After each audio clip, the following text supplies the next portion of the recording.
Ahibati fillah, kenapa kita perlu berbincang tentang persiapan Ramadan sekarang? Kenapa kok nggak nunggu akhir bulan Sya'ban, Ustaz? Orang kalau mau menikah kira-kira butuh persiapan berapa lama? Setahun, Insya Allah. Ya, ada yang nunggu setahun, ada yang ditunda sama calon mertuanya, nunggu selesai kuliah, itu bisa 4 tahun persiapannya. Bicara bulan Ramadan ini, Allah Azza wa Jal memberikan sebuah keistimewaan untuk bulan ini, yang kita semua tahu, tapi terkadang kita lupa. Bagaimana Nabi alaihi salatu wasallam menjelaskan tentang keutamaan bulan ini, bahwa di malam pertama di bulan Ramadan itu pintu-pintu surga dibuka, jemaah. Pintu-pintu neraka ditutup. Antum dapat melihat ya, ketika ada mall baru dibuka, kemudian diumumkan akan dibuka tanggal sekian dan tanggal sekian, lalu disampaikan di sana akan ada promo, akan ada ini dan itu. Subhanallah, orang itu akan mencatat tanggalnya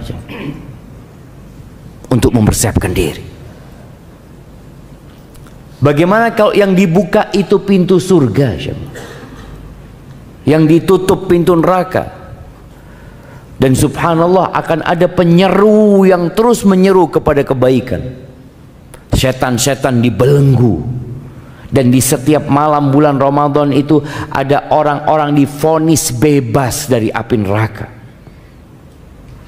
Wa fihi lailatun khairun min alfi syahr. Dan di bulan Ramadan, kata Nabi alaihi salatu wassalam, ada satu malam yang lebih baik dari 1000 bulan. Lebih baik dari umur kita semua. Siapa yang umurnya 1000 bulan sekarang? Jamaah, ada yang umurnya 1000 bulan? 83 tahun kira-kira, plus 4 bulan. 6 ada? Hampir nggak ada. Dahulu umat-umat sebelum umatnya Nabi alaihissalam dikasih umur yang panjang mereka. Nabi Nuh saja berdakwah selama 1000 kurang 50 tahun. Dan disebutkan bahwa beliau meninggal dunia itu umurnya 1400 tahun. Dan umur kita pendek. Namun Allah Azza wa Jalla memberikan kesempatan kepada kita dengan adanya tambahan umur buat manusia. Salah satunya dengan Lailatul Qadar yang lebih baik dari 1000 bulan. Ya, sebenarnya kita merasakan ada yang mempersiapkan diri untuk bulan Ramadan di bulan Rajab. Dengan apa? Dengan seringnya kita mendengar doa di bulan Rajab ini, Allahumma barik lana fi Rajab wa Sya'ban wa ballighna Ramadan. Oh, hadisnya dhaif itu, Ustaz. Iya betul, hadisnya dhaif, tapi nggak apa-apa dibaca tanpa menisbatkannya kepada Rasul sallallahu alaihi wasallam. Dibaca sebagai bentuk kita kepingin dengan bulan Ramadan, kita berdoa agar disampaikan ke bulan Ramadan. Ahibati fillah, bulan Rajab ini salah satu bulan haram. Yang kita tahu bulan haram itu ada 4, sebutkan itu. Muharram,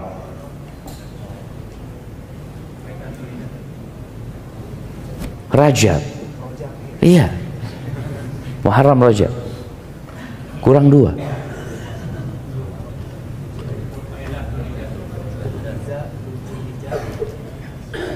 Dzulhijjah,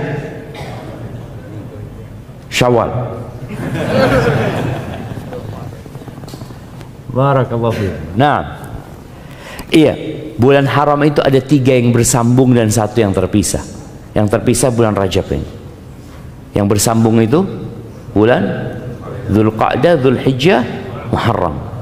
Itu bulan 11, 12 dan bulan 1. Yang Rajab ada di bulan ke-7. Allah Azza wa Jalla mengatakan inna iddatash syuhur 'indallahi 12 syahran. Di surat At-Taubah ayat 36 Allah mengatakan sesungguhnya hitungan bulan di sisi Allah itu 12 bulan pada hari penciptaan langit dan bumi. Bayangin, ini sudah ada ketentuan 12 bulan itu sejak penciptaan langit dan bumi, ada dalam ketetapan Allah Azza wa Jalla di Lauhul Mahfuz. Yauma khalaqas samawati wal arda minha arba'atun hurum. Di antaranya ada 4 bulan haram. Fala tadhlimu fihinna anfusakum. Dzalika ad-dinul qayyim. Fala tadhlimu fihinna anfusakum. Itu agama yang lurus. Tapi sebagian umat Islam malah nggak peduli dengan bulan-bulan haram ini. Yang ada sekarang banyak kaum muslimin sedang sibuk memikirkan apa? Imlek kemarin.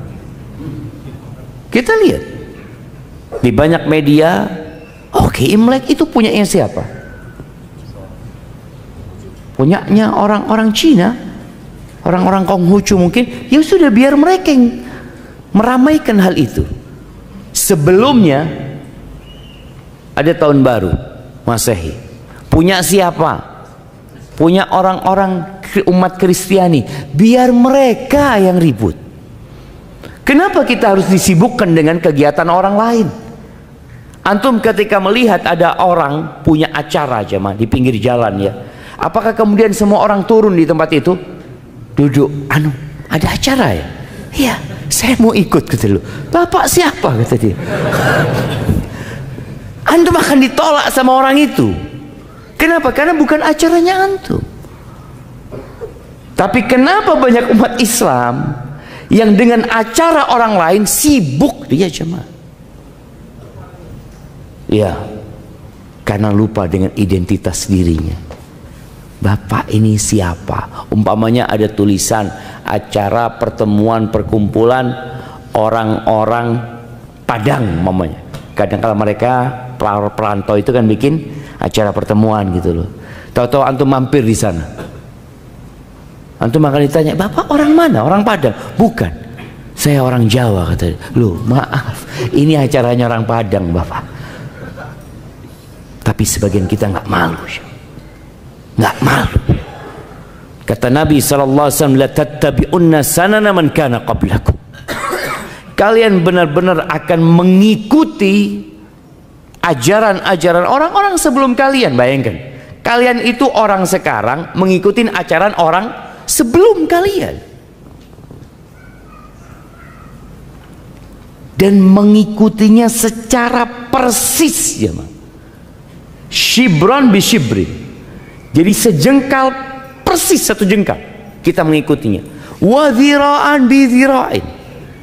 Satu hasta juga kita mengikutinya. Hatta law dakhalu juhra rabbin. Kata Nabi SAW, kalau orang-orang itu masuk ke lubangnya Bob, salah satu jenis iguana padang pasir itu jemaah, kalian akan masuk. Maka hibati fillah mengingatkan kembali dengan bulan-bulan Islam yang sudah ditetapkan sama Allah, dan ini bukti identitas kita. Ana muslim. Bulan Rajab adalah salah satu bulan haram yang dimuliakan, yang memiliki keutamaan, yang berbuat dosa di dalamnya tidak sama dengan di waktu yang lainnya. Maka Allah katakan, fala tadhlimu fihinna anfusakum. Kalian jangan mendolimin diri kalian di bulan-bulan itu. Para ulama tafsir menyebutkan boleh jadi maknanya 12 bulan, tapi secara khusus 4 bulan haram ini. Di bulan itu orang-orang jahiliyah sebelum Islam itu memuliakan bulan-bulan haram. Kok bisa orang jahiliyah memuliakan, Ustaz? Karena ketetapan ini sudah ada sejak kapan? Penciptaan langit dan bumi.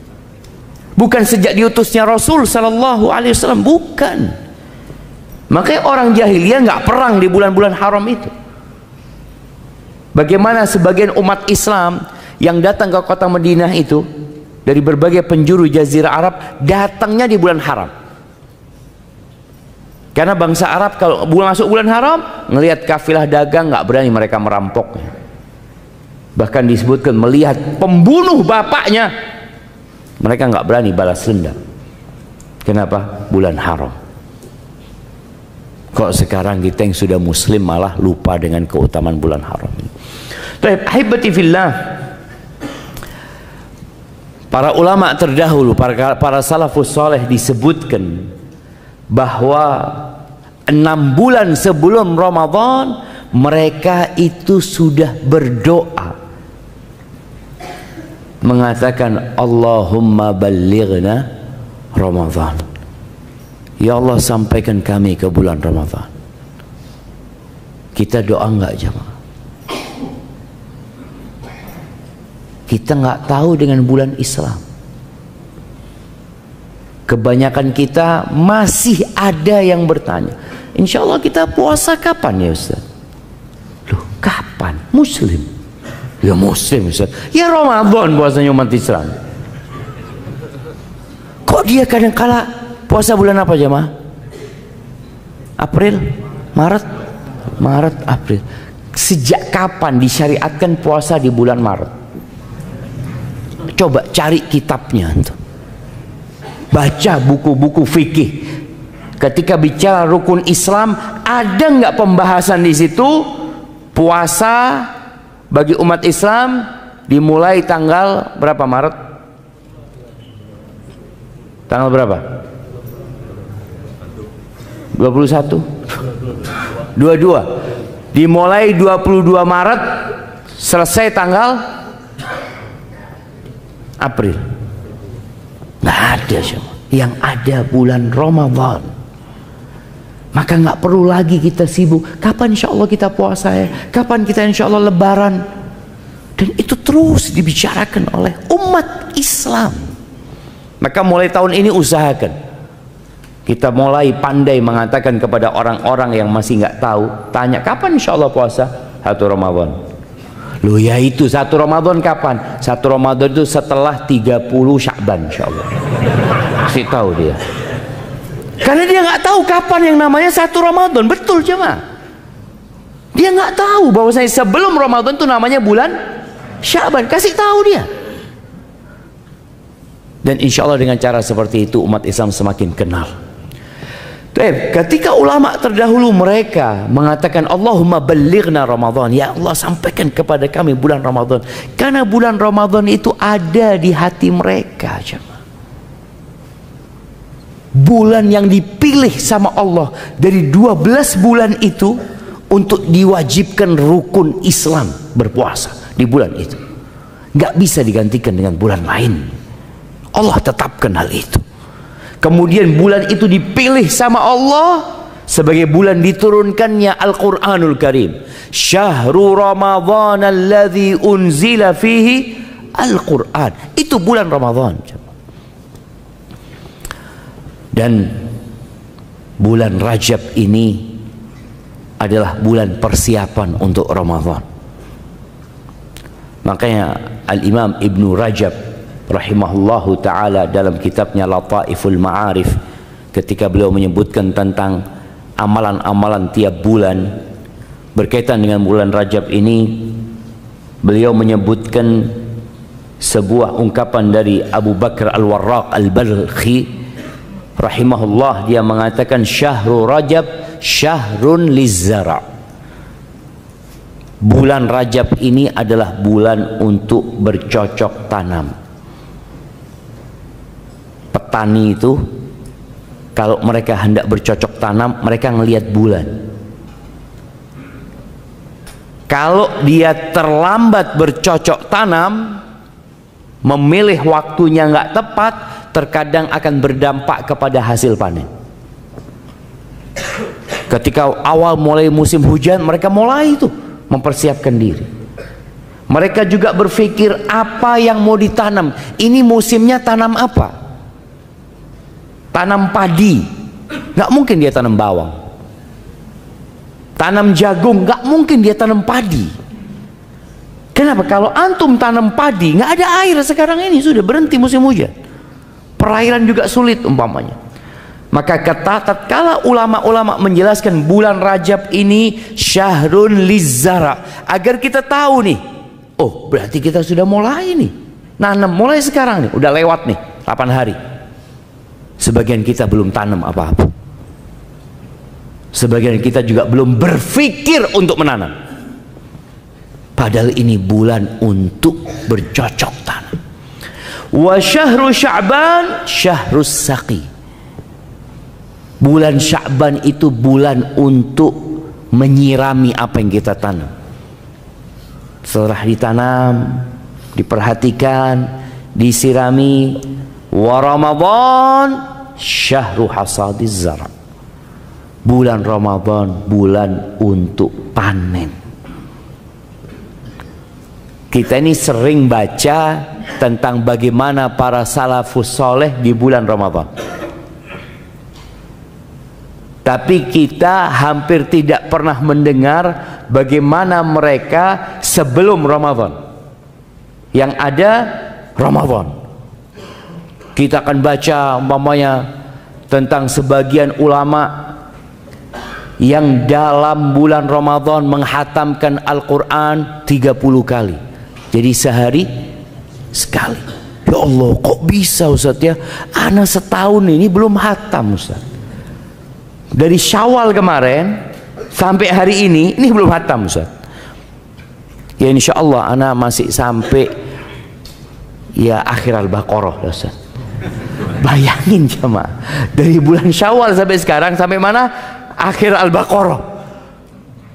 Ada masalah sama sebagian kita. Mereka sehari sekali hatam.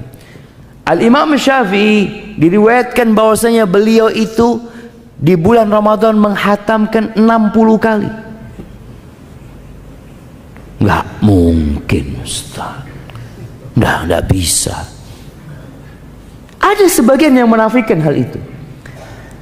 Al-Imam Nawawi dalam kitabnya At-Tibyan fi Adab Hamalatil Quran, beliau menjelaskan tentang penghataman Al-Quran yang paling banyak dalam sehari itu 8 kali. Ya Allah, coba 8 kali. Kita seumur hidup belum tentu 8 kali. Ada yang seumur hidup mungkin cuma hatam sekali. Ada yang hatam disebutkan 4 kali. Intinya kita melihat mereka di bulan Ramadan itu bisa melakukan sesuatu yang menurut logika sebagian orang nggak mungkin. Tapi dia lupa bahwa Allah memberikan berkah kepada waktu seseorang. Ada orang-orang yang dapat menyelesaikan buku-buku karyanya yang kalau dihitung dengan umurnya kadang-kadang kita masuk, kok bisa? Ini ulama terdahulu belum ada laptop. Ulama terdahulu belum ada mesin ketik. Ulama terdahulu yang ketika nulis harus pakai tangan dengan pena yang berulang kali jamaah. Habis pena, habis tintanya, dia taruh lagi di tinta, dia tulis lagi. Tapi mereka dapat menghasilkan hasil karya yang sampai hari ini umat Islam menikmatinya. Kita nggak bisa melakukan itu. Baca aja nggak selesai, jangan ngarang buku, kita baca aja nggak selesai. Maka disinilah berkah. Dan juga mereka menjelaskan adanya persiapan dan pelatihan yang dilakukan mereka sebelum bulan Ramadan. Maka mereka mengingatkan paling tidak bulan Rajab itu kita sudah siap-siap. Dan alhamdulillah sebenarnya kita melihat umat Islam di bulan Rajab ini banyak menambah amalan.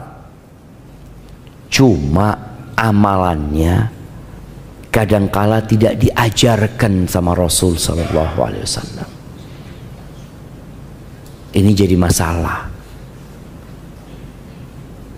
Ada yang namanya sholat raghaib. Mungkin sebagian kita nggak tahu ya.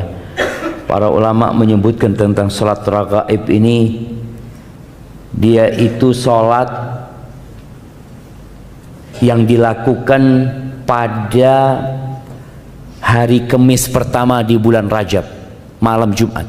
Udah lewat nih, malam Jumat kemarin. Ini hadisnya disebutkan dari Anas bin Malik, dan hadis ini palsu. Dan yang palsu itu biasanya menarik jemaah, karena pahalanya besar. Apalagi orang ini jarang sholat tuh mamanya, dapat satu amalan yang pahalanya bisa menggantikan sholat yang dia tinggalkan. Pikirnya dia kayak gitu. Bunyi hadisnya mengatakan, ma min ahadin yasumu yaumal khamis, tidak ada satupun orang yang puasa hari Kamis awal bulan Rajab, Kamis awal bulan Rajab, thumma yusalli, kemudian dia salat fi ma bainal isya wal atama, dia salat di antara maghrib dan isya pada malam Jumatnya, 12 rakaat dia salat. Dia baca di setiap rakaat dengan Al-Fatihah satu kali, dan membaca inna anzalnahu fi lailatul qadr 3 marrat, 3 kali. Bayangin ya, dia baca Al-Fatihah satu kali dan baca Al-Qadr 3 kali. Ini mengingatkan dengan Ramadan sebenarnya. Sebagian kita itu hampir nggak pernah baca inna imam aja, kita bicara imam. Kapan terakhir antum dengar imam baca inna anzalnahu fi lailatul qadr? Jarang. Dipikir bacanya itu di bulan Ramadan doang. Ini surat khusus bulan Ramadan. Enggak sebenarnya. Tapi sebagian orang membaca hal itu hanya di bulan Ramadan. Padahal kita baca sepanjang tahun. Dibaca setelah surat maghrib. Memang anjurannya waktu surat maghrib itu baca suratnya dari wadduha sampai ke akhir Al-Quranul Karim. Kemudian wa qul huwallahu ahad, dan dia membaca qul huwallahu ahad isnatai asyrata marrah, 12 kali. Jadi Al-Fatihah, kemudian baca Al-Qadr 3 kali, lalu baca qul huwallahu ahad 12 kali, yafsil baina kulli rak'atain bitaslimah. Setiap 2 rakaat dia salam. Fa idza faragha min salatihi shalla alayya 70. Ketika selesai salat, dia salawat kepada aku sebanyak 70 kali. Allahumma salli ala Muhammad, ya, sebanyak 70 kali. Fa yaqulu fi sujudihi 70 marrah. Di setiap sujudnya dia membaca sebanyak 70 kali subuhun quddusun rabbul malaikati war ruh. Berapa kali? 70 kali jemaah. Baca itu. Thumma yarfa' ra'sah, kemudian dia bangkit dari sujudnya membaca rabbighfir warham wa tajawaz amma ta'lam innaka antal azizul a'zam 70 kali. Orang itu kalau dapat sifat sholat yang aneh senang jemaah. Oh, ini sungguhan ini. Kalau yang biasa-biasa buat dia itu ya biasa, semua orang bisa. Ini khusus. Thumma yas'alullah ta'ala hajatahu fa innaha tuqda. Kemudian dia minta hajatnya dikabulkan sama Allah Azza wa Jalla. Kemudian disebutkan sabda Nabi sallallahu alaihi wasallam lagi, walladzi nafsi biyadihi ma min 'abdin wala amatin shalla hadhihi shalah illa ghufira lahu jami' dhunubihi.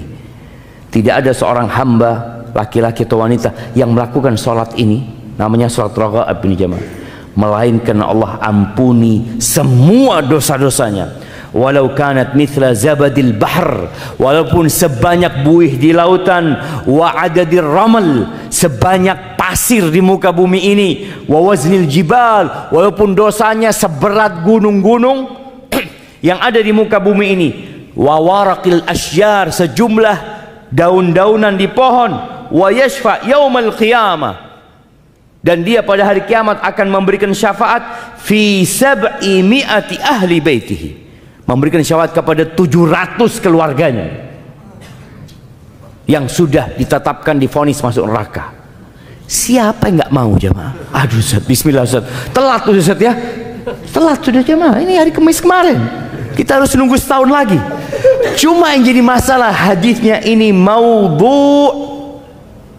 Al-Imam An-Nawawi yang madhabnya Syafi'i, yang diikutin di Indonesia seharusnya jamaah. Beliau ditanya tentang sholat raghaib ini. Apa kata beliau? Ditanya, sunnah ini sholat, sunnah, fadilah atau bid'ah? Apa kata beliau rahimahullah? Hiya bid'at qabihah munkarah. Dia adalah perbuatan bid'ah yang buruk, yang mungkar, asyaddal inkar, mustamila ala munkarat, yang isinya banyak kemungkaran.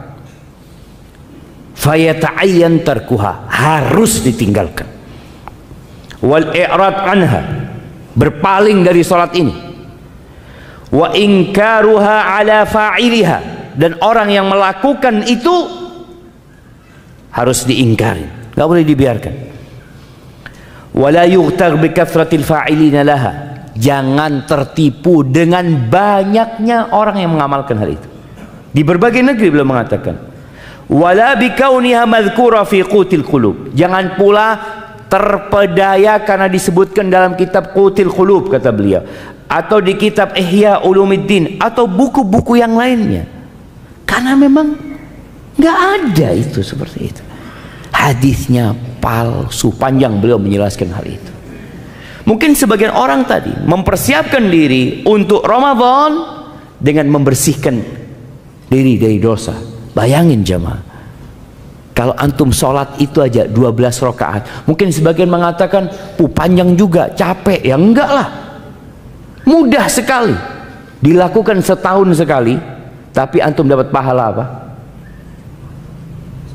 Diampuni dosanya dengan sejumlah,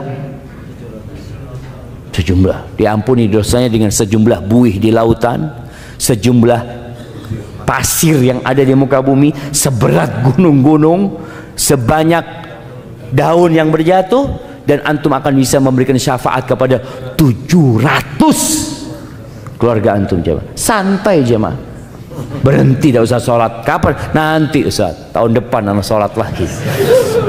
Astagfirullahaladzim. Itulah jemaah, amalan-amalan yang tidak diajarkan Nabi SAW akan berdampak buruk kepada seseorang. Dia akan meremehkan dosa.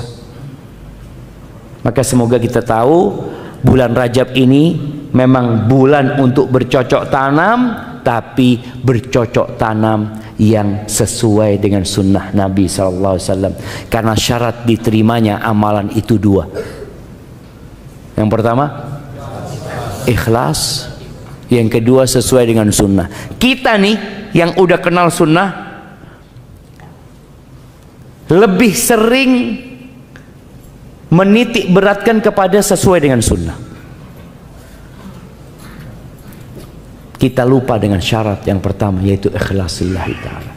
Wallah jamaah, kalau kita puasa sesuai sunnah, umroh sesuai sunnah, haji sesuai sunnah, sodakoh sesuai sunnah, baca Al-Quran sesuai sunnah, tapi kita tidak ikhlas lillahi ta'ala, nggak ada gunanya. Kita perlu sering-sering bermuhasabah tentang kenapa ana melakukan perbuatan ini. Kenapa?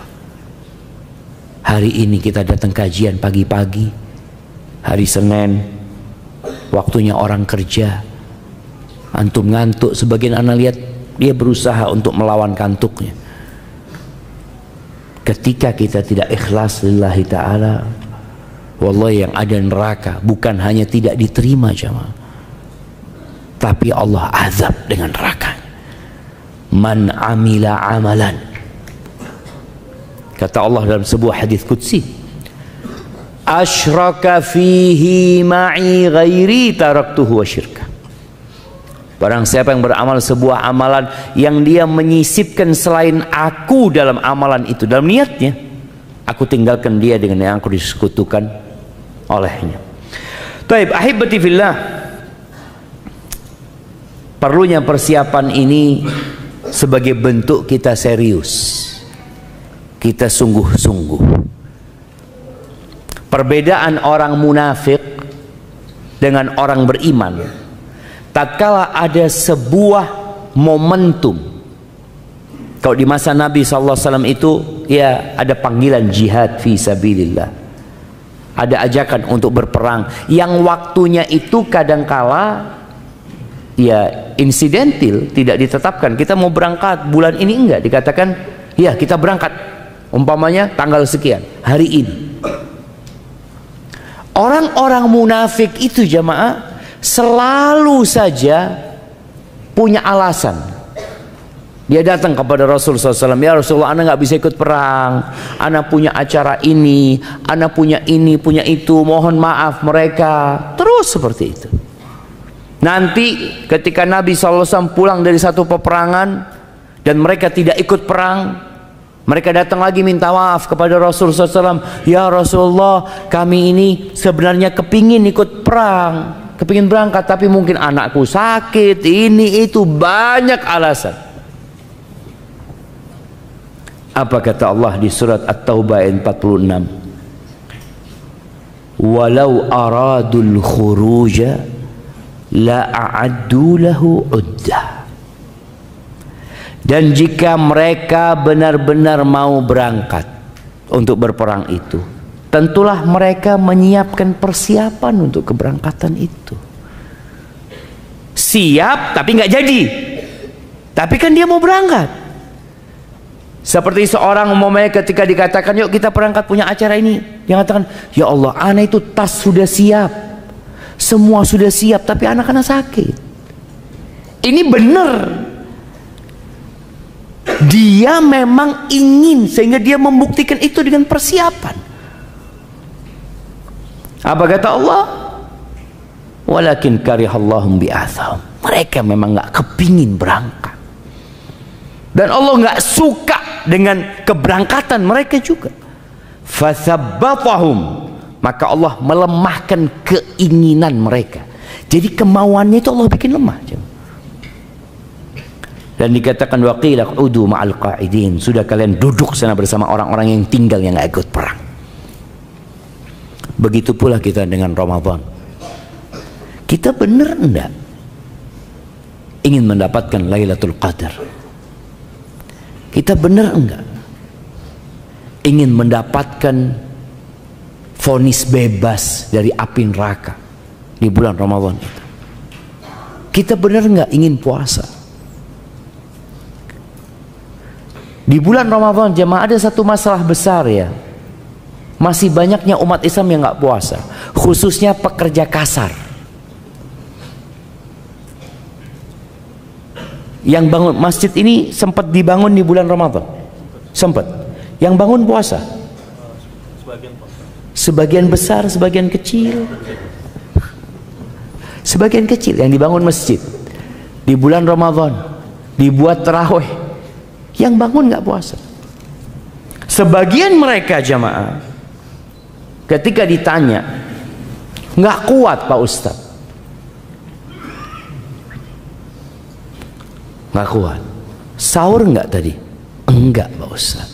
Berarti memang nggak niat puasa. Kalau orang itu niat puasa, dia akan sahur yang sesuai, dia akan berusaha jaga diri. Nanti mungkin di tengah hari dia mau pingsan karena capek kena matahari, dia berbuka. Itu orang niat puasa. Tapi ini orang memang tidak sahur, yang ada sarapan. Benar, mereka berangkat kerja, mereka sarapan. Ketika ditanya kenapa nggak puasa, capek, nggak bisa puasa. Seperti itu pula kondisi orang-orang munafik. Maka Allah sebutkan walau aradul khuruj, jikalau mereka benar punya keinginan untuk berangkat perang, la a'addu lahu udda, pasti mereka itu mempersiapkan persiapan. Maka di sini antum dapat melihat kenapa para ulama terdahulu kok bisa hatam Quran sehari 1 kali, 2 kali, ada yang 3 malam hatam Al-Quranul Karim. Kok bisa ya mereka iktikaf ya? Mereka kan punya keluarga Pak Ustaz, mereka kan juga butuh urusan dunia, mereka persiapkan. Di sini loh waktu Rajab ini. Antum mau itikaf nggak? Mau itikaf Ustaz? Ya persiapkan sekarang. Oh kan masih lama Pak Ustaz. Persiapannya sekarang bulan Rajab ini. Yang mau ngajukan cuti mungkin. Orang itu kalau mau mudik persiapannya berapa lama untuk beli tiket kereta api jemaah?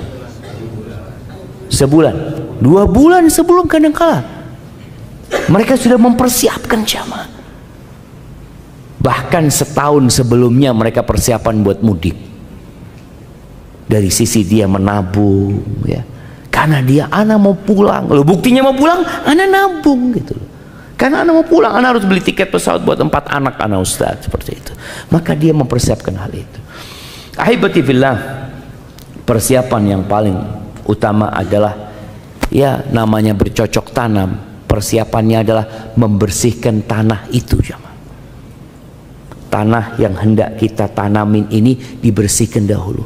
Mungkinkah antum menanam jagung sedangkan ilalang masih tumbuh tinggi? Nggak mungkin. Bisa Ustaz, bisa, tapi hasilnya jelek.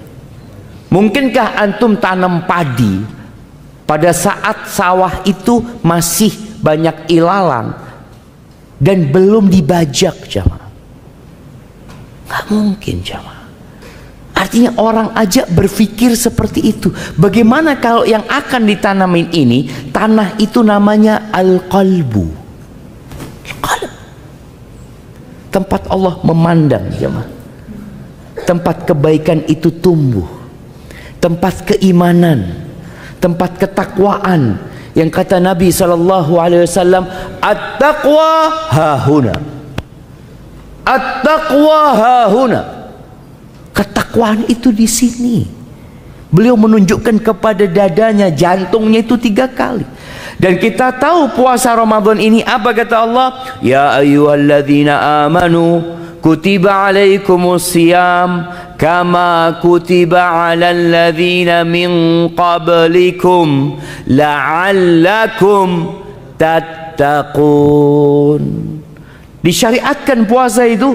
Allah katakan, wahai orang-orang yang beriman, diwajibkan atas diri kalian berpuasa sebagaimana diwajibkan atas umat-umat sebelum kalian.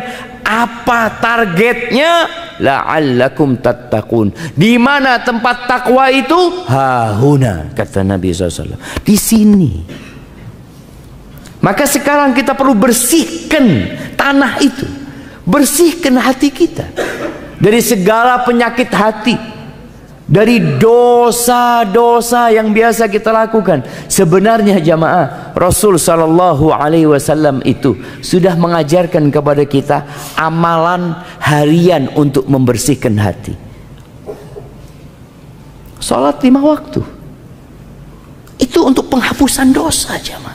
Sampai beliau mencontohkan tentang salat yang 5 waktu itu. Menurut kalian gimana kalau orang itu punya rumah, di depan rumahnya itu ada sungai dan dia mandi 5 kali di sungai itu jemaah? Bersih enggak jemaah? Bersih. Hal baqiya min daranihi syai'. Kata Nabi SAW, apakah ada yang tersisa? Apa ya jemaah? Daron itu kalau bahasa Jawanya bolot. Apa bahasa? Apa? Daki. Daki. Kadang-kadang kalau kita kulit kita diginiin, ada kayak lumpurnya, jemaah. Bismillah.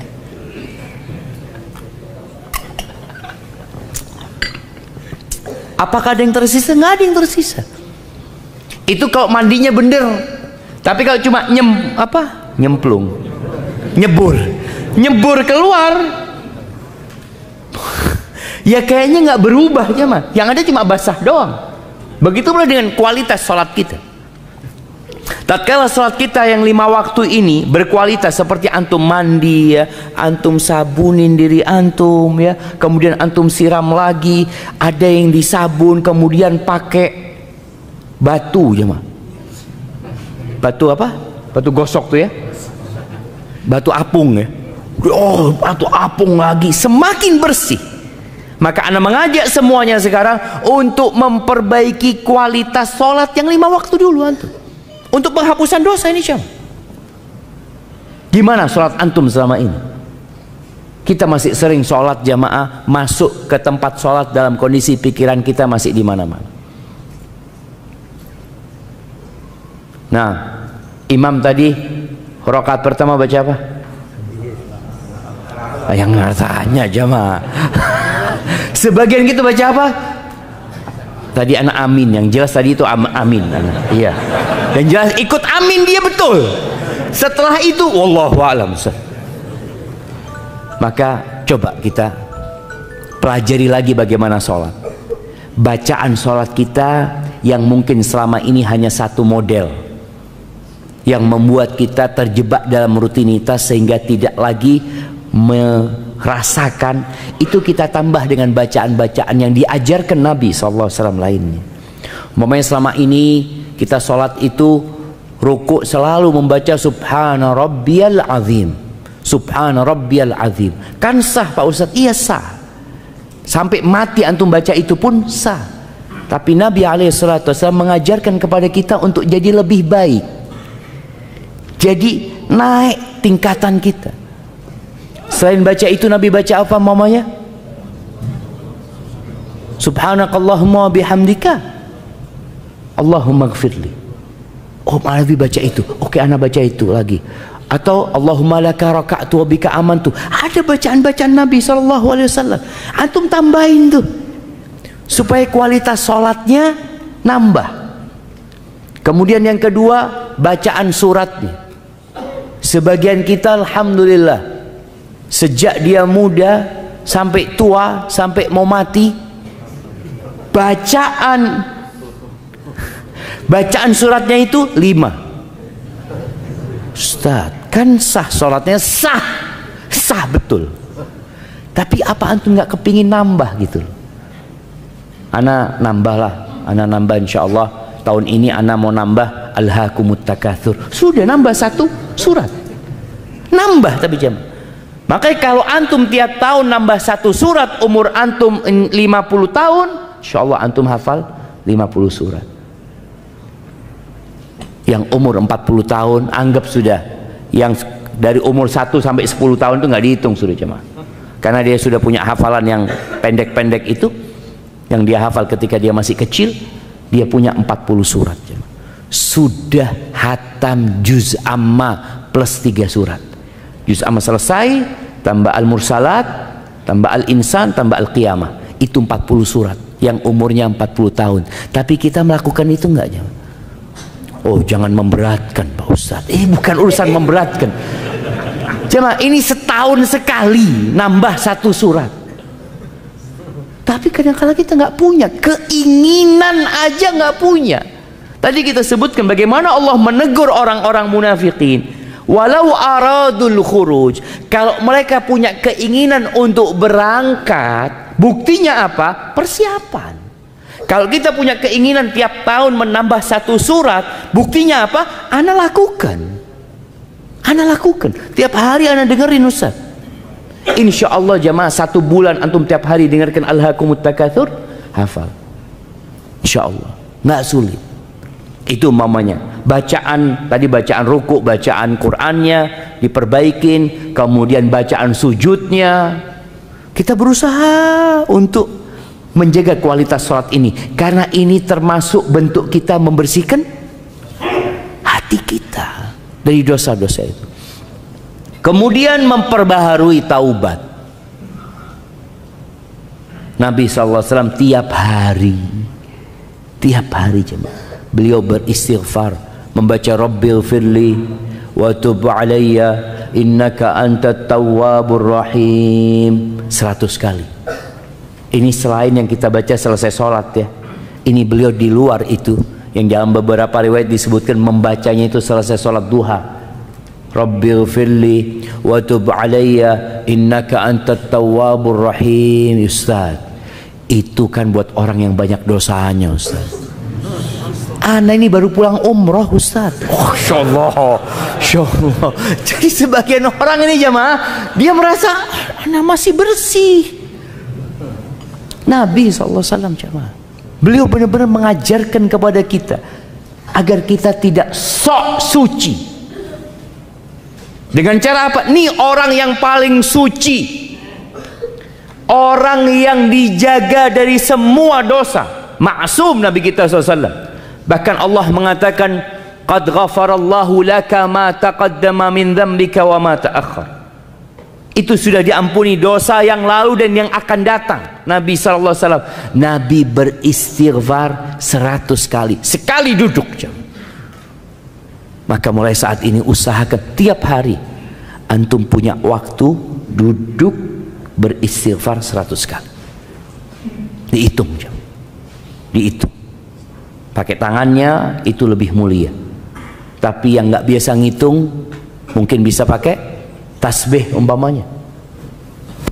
Tapi tasbih ini jangan sampai kelihatan orang. Karena ada orang yang habis pakai tasbih langsung di gelang. Iya, Ustaz, kan nggak apa-apa. Iya, nggak apa-apa. Tapi kadangkala jadi ria, kelihatan. Ada yang lebih parah lagi, kadangkala antum habis tasbih langsung dikalungkan. Nggak dikalungkan di situ, digantung di mobilnya. Insyaallah, supaya kelihatan ini orang ahli tasbih. Ustaz suudzon, Ustaz, ya, jangan suudzon makanya. Enggak, jangan suudzon. Husnudzon gimana? Mungkin buat hiasan, Ustaz. Ah, itu husnudzon. Iya, mungkin buat hiasan, bukan dia mau nunjukkan dia ahli tasbih. Tapi ingat, hitung, jangan hitung. Boleh pakai tasbih, menurut pendapat yang boleh pakai tasbih, tapi meninggalkan yang lebih utama. Yang lebih utama pakai tangan kita, karena ini bicara tentang alat untuk menghitung. Ada yang emak-emak sekarang subhanallah ya, pakai yang apa? Yang digital, cincin ya. Ana sampai ngelihat itu dihiasin seperti permata, ini itu. Ya Allah, buat apa? Ini alat untuk ngitung, bukan alat untuk gaya. Tapi akhirnya berubah jadi untuk bergaya. Ingat, bukan hanya sekedar alat untuk menghitung. Kalaupun antum mau menghitung banyak orang umpamanya, antum bisa menghitung dimasukkan ke kantongnya. Itu. Rabbighfirli wa tub alayya innaka antat tawwabur rahim. Loh, kan kelihatan mulutnya Ustaz, pakai masker. Betul, Anda lihat masker ini juga bisa menjadi alat menyembunyikan zikir kita aja mah. Antum pokoknya kalau mau zikir pakai masker. Sampai orang ketahuan, oh ini lagi berzikir ini. Padahal orang udah nggak pakai masker semuanya, dia sendirian pakai masker. Tapi intinya kita berusaha untuk menyembunyikan hal itu. Usahakan jemaah setiap hari, mulai hari ini antum sudah camkan, ana mau seperti Nabi SAW, sekali duduk 100 kali istighfar. Dan antum merasakan bagaimana hati itu jadi bersih.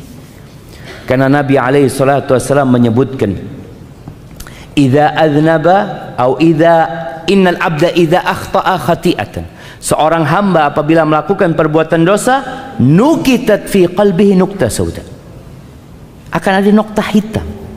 Itu seperti ilalang tadi yang ada di tanah, akan ada nokta itu. Fa in huwa naza'a wastaghfara wa taba suqila qalbuh, kalau dia meninggalkan dosa itu, dia beristighfar dan dia bertobat, maka hatinya dicemerlangkan bersih. Jadi antum mau nanam apa saja siap.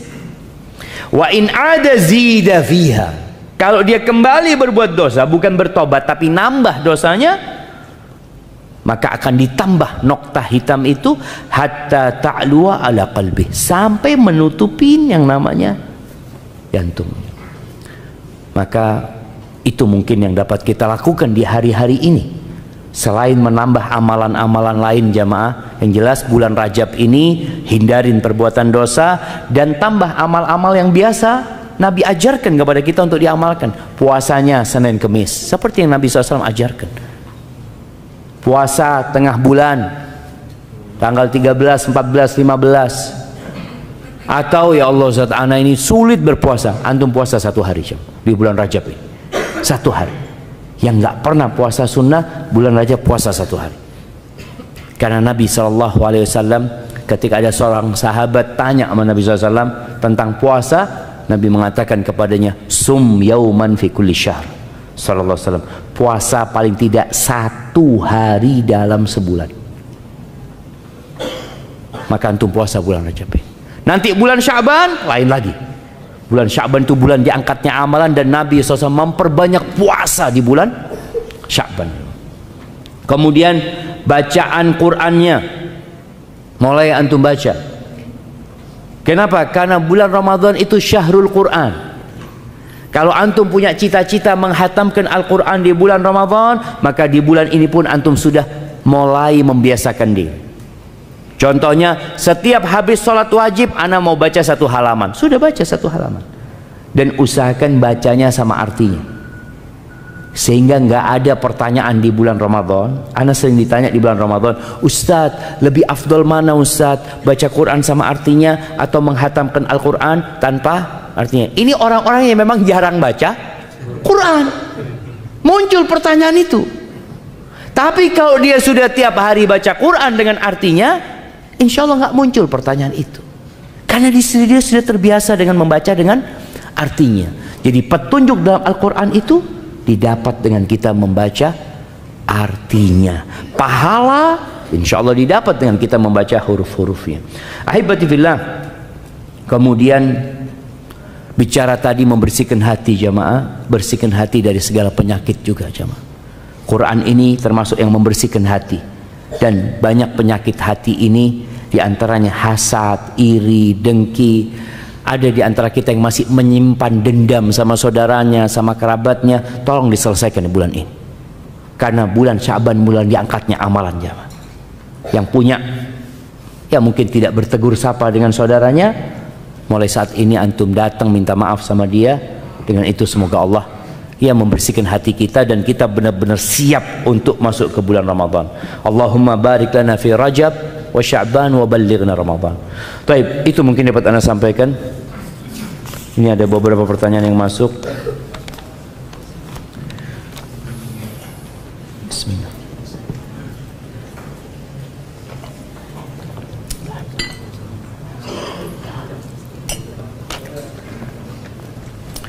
Ustaz, saya adalah pelaku maksiat yang sangat akut. Alhamdulillah sekarang telah mengenal sunnah. Tapi masalahnya saya kembali sering melakukan maksiat yang menjadi kebiasaan tersebut, terutama ketika sedang sendirian. Padahal usia saya sekarang sudah 40 tahunan dan sudah berkeluarga. Kenapa saya berat meninggalkan kebiasaan maksiat yang parah akut tersebut sekalipun saya sudah mengenal sunnah? Tolong nasihatin dan doakan saya agar saya bisa bertobat dan wafat dalam keadaan husnul khatimah. Terima kasih, jazakallah khair. Jamaah rahimakumullah. Ada dosa yang dilakukan seseorang itu bukan karena mencari kelezatan, tapi karena kebiasaan. Na'udzubillah min dzalik. Jadi yang perlu dilakukan selain bertobat adalah merubah kebiasaan. Dirubah kebiasaan antum. Ketika sendirian antum biasa ngapain dahulu? Sekarang dirubah. Ketika sendirian biasakan antum baca Quran. Sudah sendirian antum baca Quran. Bisikan-bisikan jahat ya, ajakan untuk melakukan kebiasaan lama itu dirubah. Baca Quran. Nanti datang lagi nggak mampu untuk menolak bisikan tersebut, antum tinggalkan kesendirian antum. Antum keluar di tempat yang lebih banyak orang. Karena terkadang kita bisa malu sama manusia tapi lupa malu sama Allah Azza wa Jalla. Belum terbiasa kita dengan hal itu. Yang kedua, berdoa antum, minta sama Allah. Di antara doa yang diajarkan Nabi SAW, beliau mengatakan, Allahumma inni a'udzubika min syarri sam'i wa min syarri basari wa min syarri lisani wa min syarri qalbi wa min syarri mani. Baca, ya Allah, aku berlindung kepadamu dari kejahatan pendengaranku, dari keburukan penglihatanku, dari keburukan lisanku, dari keburukan hatiku. Hati ini kadang kala berpikir yang enggak-enggak. dan dari keburukan kemaluanku. Nabi berlindung ya. Artinya kita ini jangan pernah bersandar kepada diri kita. Ana udah belajar, ana sudah ngerti sunnah. Kita harus bersandar dan bergantung sama Allah Azza wa Jalla. Maka ganti kebiasaan antum. Kemudian ketika seorang terjebak dalam perbuatan dosa yang dulu pernah dia lakukan, segera dia bertobat, segera dia meninggalkan. Jangan sampai ada pikiran menunda tobatnya. Kadang-kadang orang mengatakan, ya Allah, aku berbuat dosa lagi. Dia berpikir untuk melanjutkan dosa itu karena bisikan syaitan mengatakan, udahlah tobatnya sekalian aja nanti. Seperti itu aja. Nanti tobatnya kalau berangkat umroh, tobatnya nanti kalau masuk bulan Ramadan. Jangan. Karena ketika antum menunda tobat, tadi yang kita bicarakan, noktah hitam itu terus di jantung antum sampai sulit menerima nasihat jamaah. Dan terus beristighfar mohon ampun sama Allah SWT. Insya Allah Allah akan jaga hambanya yang benar-benar sungguh-sungguh niat meninggalkan dosa. Barakallahu fikum.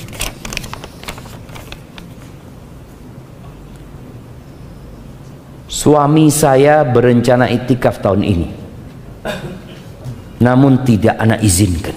Masya Allah.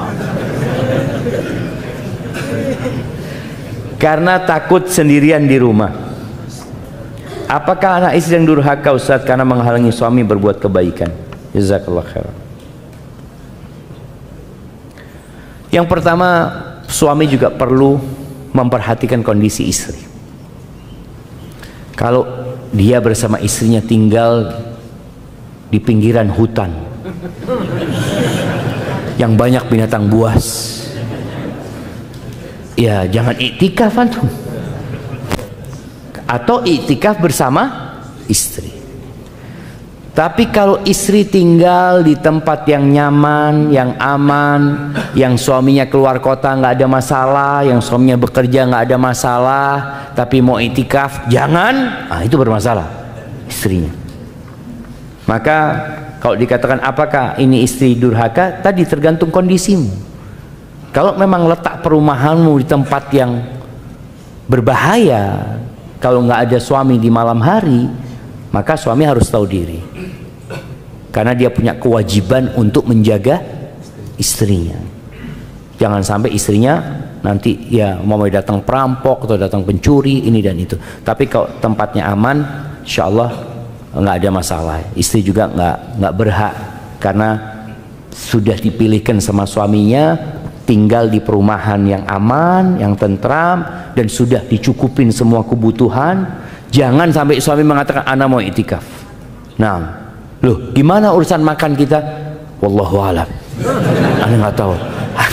Anti cari sendiri nggak boleh, karena suami punya kewajiban memberikan nafkah kepada istrinya. Kalau memang mau iktikaf tadi udah disiapin makanannya, semua kebutuhan istri sudah disiapkan semuanya, insya Allah boleh dia iktikaf. Hadza wallahu a'lam bissawab. Tapi ini masya Allah jemaah, ketika persiapannya dari sekarang itu bagus, dia sudah mulai mencatat gitu. Atau boleh jadi tadi kalau ternyata tempat istrinya ini berat Ustaz, artinya memang perumahannya nggak baik, ya dia carikan tempat yang baik, umpamanya kos-kosan yang dekat dengan masjidnya, nggak terlalu jauh dari masjid ya. Istri juga bisa tiap hari, istrinya mungkin nggak iktikaf tapi istrinya bisa ketemu suaminya tiap hari, sholat tarawehnya di masjid yang sama umpamanya. Dan ketika iktikaf jamaah, antum nggak harus cari masjid yang ada kajiannya, karena iktikaf itu sejatinya antum berdiam diri di masjid untuk beribadah kepada Allah Azza wa Jalla. Rasul SAW ketika iktikaf, ya udah beliau iktikaf di tempat beliau. Jadi tujuannya antum fokus beribadah kepada Allah Azza wa Jalla. Kalau dapat masjid yang ada kajiannya, alhamdulillah. Nggak dapat, sudah nggak perlu keluar kota juga ya. Oh di tempatnya Ustadz Fulan, tempatnya Ustadz Fulan. Enggak, masjid depan kampung antum, iktikaf di sana. Masjid kampung, iya bismillah iktikaf di situ. Assalamualaikum, izin bertanya Ustadz, mengkodok puasa Ramadan sampai kapan? Sampai lunas. Loh iya cuma sampai kapan mengkodok puasa Ramadan? Ya, sampai lunas. Artinya kalau ternyata sampai bulan Sya'ban belum lunas, antum masih punya utang. Dan Allah kasih waktu mengqadha itu jemaah sampai datang waktu yang selanjutnya. Artinya kita dikasih waktu sampai bulan Sya'ban. Karena nanti masuk Ramadan sudah ada kewajiban yang baru. Maka tolong disegerakan mengqadhanya, jangan sampai lewat Ramadan. Tapi kalau kemudian sampai lewat Ramadan belum bayar utang, tetap itu terhitung utang, harus diqadha gitu. Dan juga harus beristighfar mohon ampun sama Allah SWT. Ustadz, untuk ibu hamil dan menyusui, jika niat puasa tapi qadarullah harus dibatalkan karena kondisi tertentu, apa masih mendapatkan pahala ya Ustadz? Cuma niat saja itu sudah ditulis pahala. Bagaimana kalau dia niat kemudian sudah puasa lalu dibatalkan karena kondisi? Dapat pahala itu jemaah. Dia tetap akan mendapatkan pahala. Dan kita ini jemaah bermuamalah dengan Allah yang tahu dengan isi hati kita. Maka kita jangan sampai sibuk dengan penglihatan manusia, lupa dengan pengawasan Allah kepada kita. Maka niat seorang mukmin itu bisa jadi lebih besar daripada amalannya. Abdullah bin Mubarak mengatakan, kam min amalin saghirin tukatsiruhun niyah wa kam min amalin kabirin tusaghiruhun niyah. Berapa banyak amalan yang kecil tapi jadi besar gara-gara niatnya, dan berapa banyak amalan yang besar jadi remeh gara-gara niatnya. Maka tolong peduli banget dengan hati kita ini.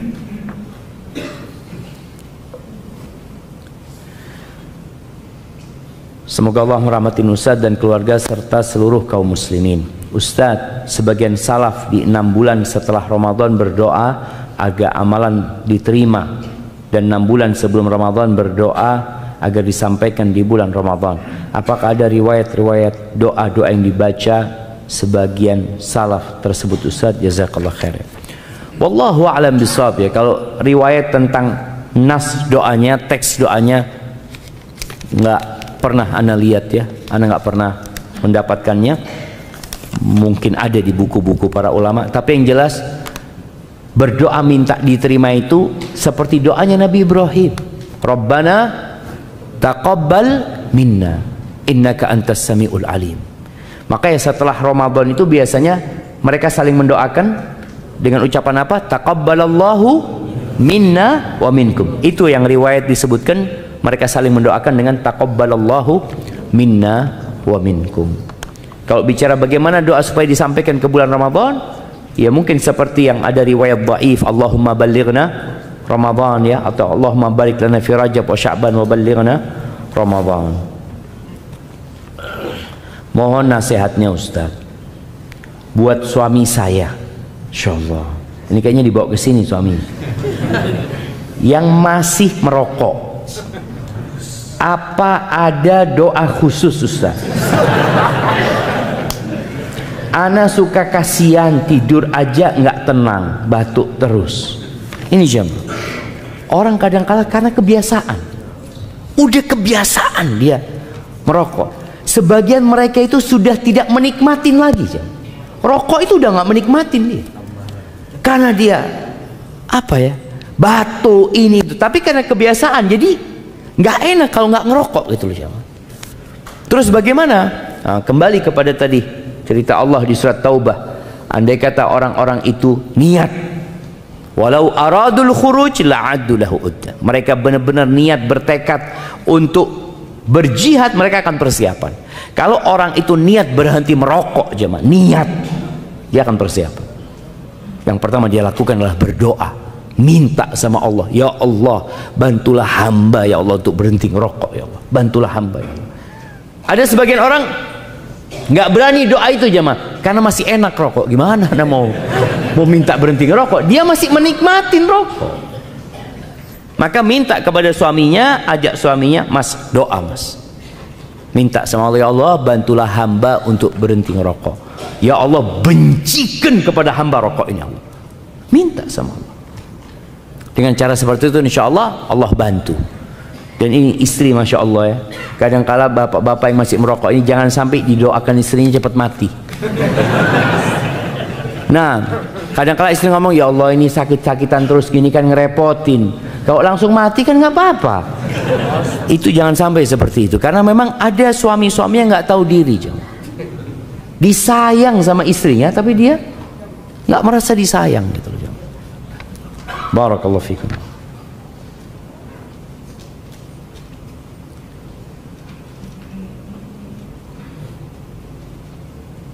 Afwan Ustaz, mohon nasihatnya bagaimana menolak ajakan dari keluarga ziarah ke Banten, tapi supaya mereka mengerti dan tidak menyinggung mereka, karena keluarga masih sangat kental dengan kegiatan yang mereka anggap mengunjungi makam wali itu berkah dan baik. Ahibati fillah, ketahuilah bahwasanya ziarah kubur itu baik. Ziarah kubur itu dianjurkan. Bahkan Nabi SAW nyuruh, ala fazuruha, ziarah kuburan. Tujuannya apa? Ini yang orang kadangkala lupa dengan tujuan ziarah kubur yang utama. Nabi SAW ketika menyuruh para sahabat ziarah kubur, tujuannya apa? Fa innaha tudzakirul akhirah. Ziarah kubur itu mengingatkan kepada akhirat. Ziarah kubur itu melembutkan hati. Itu tujuannya. Bukan ngalap berkah ketika ziarah kubur. Sebagian orang itu ziarah kubur tujuannya dunia, bukan akhirat. Tujuannya ziarah kubur supaya lancar rezekinya, usahanya ya lebih bagus, lebih ramai. Ada yang seperti itu jamaah. Maka silahkan ziarah kubur, dan jangan merepotkan diri ziarah kubur ke tempat yang jauh, karena sejatinya kuburan yang di dekat rumah kita itu juga dianjurkan untuk diziarahin. Maka Al-Imam Nawawi menyebutkan bahwasanya diperbolehkan kita itu ziarah kuburannya orang kafir. Tujuannya apa? Ingat mati. Bukan mendoakan orang kafir, bukan. Tujuannya kita datang ziarah ini loh, orang terkaya di Indonesia.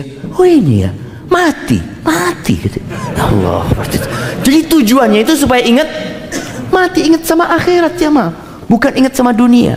Adapun mendoakan yang meninggal dunia itu nggak harus ziarah kubur. Di sini di masjid antum bisa doakan orang tua antum. Bisa doakan ulama-ulama yang meninggal dunia. Di sini antum doakan mereka.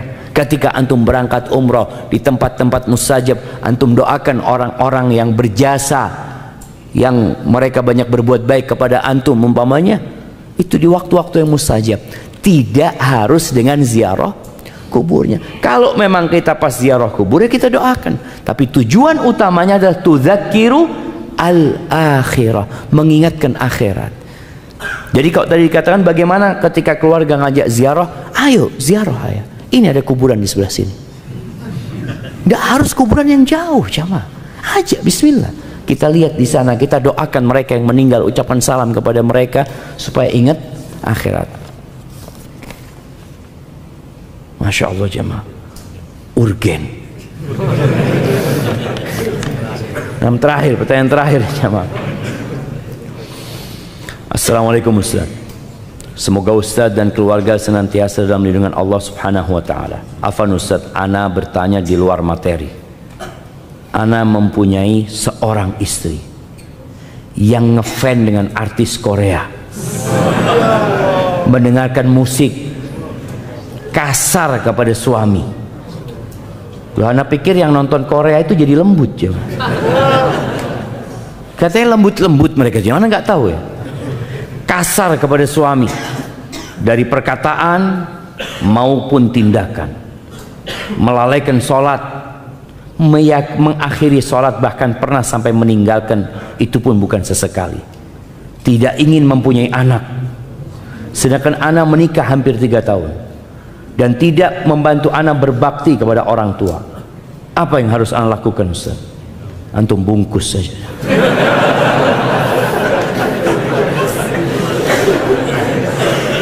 Jemaah Padahal ana setiap hari menasihatin istri, tapi tidak ada perubahan. Dan ana sudah pernah mendiamkannya selama sepekan. Berdosakah ana menceraikannya, Ustaz? Iya, jemaah. Jadi yang pertama, seorang itu kadangkala perlu minta ampun sama Allah Azza wa Jalla. Kalau ternyata dia memilih istrinya ini tidak sesuai dengan kriteria yang sudah ditentukan dalam agama, Allah sudah kasih arahan, wa ankihul ayama minkum wassalihina min ibadikum wa imaikum. Allah sudah kasih arahan yang soleh-soleh, yang baik, yang dinikahin. Nabi SAW juga memberikan penjelasan. Tapi antum kok akhirnya dapat istri seperti ini? Boleh jadi dia dulunya soleha, enggak usah, dia dulu soleha, cuma kalau karena bergaul ini dan itu, dia jadi seperti ini. Maka antum cari tahu penyebabnya dia seperti itu. Kalau ternyata penyebabnya memang sebelum menikah dia sudah seperti itu, berarti masalahnya ada di siapa? Di antum. Tapi kalau ternyata enggak, Ustaz, dia awalnya suka ngaji, Masya Allah, nurut sama suami, setelah dia suka bergaul sama fulana umpamanya dia berubah, berarti kan penyebabnya itu. Antum perlu mencari tahu penyebabnya. Baik, kalau bicara antum memberikan nasihat, setelah memberikan nasihat jamaah, lalu dia tidak mau mendengarkan, perlu didiamkan. Bukan sebulan, bukan sepekan, boleh jadi sebulan, boleh jadi 2 bulan antum diamkan. Ada salah satu istri Nabi SAW itu yang didiamkan sama Nabi SAW 3 bulan ya. Siapa yang tahu namanya? Nah, Hafsah, bukan. Nah, Zainab bintu Jahsh. Yang ngomong Hafsah kasih hadiah nggak apa coba? Itu didiamkan 3 bulan kira-kira sama Nabi SAW. Gara-gara Zainab ini sempat rasis coba. Ketika Nabi SAW datang minta tolong sama Zainab untuk meminjamkan ontanya kepada Sofia, dia mengatakan kepada Nabi SAW, "Ata'madu ila ba'iri fatu'ti hadhil yahudiyah." Engkau mau ambil ontaku, engkau pinjamkan kepada orang Yahudi. Itu Nabi marah, ditinggal sama Nabi SAW 3 bulan. Sampai Zainab itu sudah kayaknya dia akan diceraikan sama Nabi SAW. Dia berpikir itu.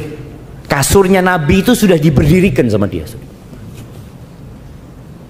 Maka ketika antum memang serius untuk memperbaiki istri antum, antum lihat dia termasuk yang butuh sama antum tidak. Jadi memang masalahnya seorang suami ketika dia ngasih nasihat, tapi habis itu dihubungin istrinya, sang istri akan pasang badan, suamiku butuh sama aku. Tapi ketika engkau pastikan, enggak, aku kepingin engkau benar, aku butuh sama engkau tapi sebagai seorang istri yang soleha. Tapi kok ternyata dia nggak berubah, kalau dikatakan apakah antum berdosa kalau menceraikan? Enggak, ini sebuah kemuliaan buat antum. Dan boleh jadi dengan antum menceraikan dia, semoga dia dapat suami yang bisa memperbaiki dia. Kalau ternyata antum tidak bisa memperbaiki, dan semoga antum dapat ganti yang lebih baik. Dan termasuk lama jemaah, ini pengaruh media sekarang ya.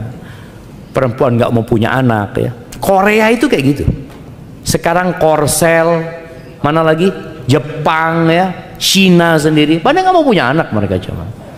Karena juga ini nggak tahu apakah istrinya bekerja atau tidak. Kadang-kadang ada perempuan-perempuan yang dipekerjakan oleh suaminya untuk cari tambahan nafkah.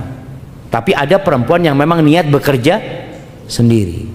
Maka biasanya perempuan yang tidak bekerja itu, ya kalau dia soleha, dia akan nurut sama suaminya gitu. Enggak, aku akan mau punya anak, aku akan didik anakku dengan baik. Tapi gara-gara dia harus bekerja, karena kalau dia merasa aku kalau, dan itu penyebabnya jemaah yang anak baca tadi malam, anak baca itu. Kenapa kok terjadi resesi seks di sana? Ternyata mereka menyebutkan bahwa mereka itu adalah perempuan-perempuan pekerja yang dia kalau hamil dia baru dapat cuti melahirkan saja. Cuti hamil itu nggak ada buat dia. Coba perempuan itu kalau dikasih cuti hamil selama 9 bulan, cuti lahiran 3 bulan, cuci nyusui 2 tahun, insya Allah pada mau punya anak mereka jamaah. Setiap cuti dikasih gaji bulanan, nggak apa-apa gitu kan. Cuma ini kan mereka dipekerjakan terus dipekerjakan, maka mereka malas mau punya anak. Alhamdulillah syariat Islam ini memberikan sebuah kemuliaan dan penghormatan buat para wanita yang memberikan nafkah. Siapa? Laki-lakinya, suaminya yang memberikan nafkah. Hadza wallahu a'lam bissawab. Itu yang dapat Anda sampaikan, kurang lebihnya mohon maaf. Semoga Allah menyampaikan kita ke bulan Ramadan. Allahumma balighna Ramadan.